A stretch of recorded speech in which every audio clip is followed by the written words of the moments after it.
चिंतेत पंत सरदार. पण आई जिजाऊ काय म्हणाल्या? शिवबा केवळ आमचा पुत्र नाही तर अवघ्या मराठी जनांचा स्वाभिमान आहे.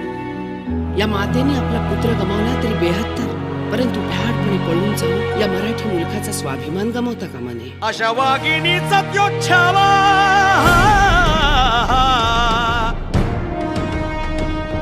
अशा वाघिणीचा त्यो छावा, गनिमाला कसा ठेचावा, डोक्यात नेहमी कावा, भेटीचा धाडला सांगावा.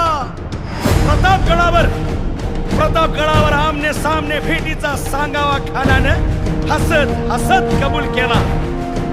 दिवस ठरला आणि ठरल्याप्रमाणे प्रतापगडच्या पायथ्याशी खान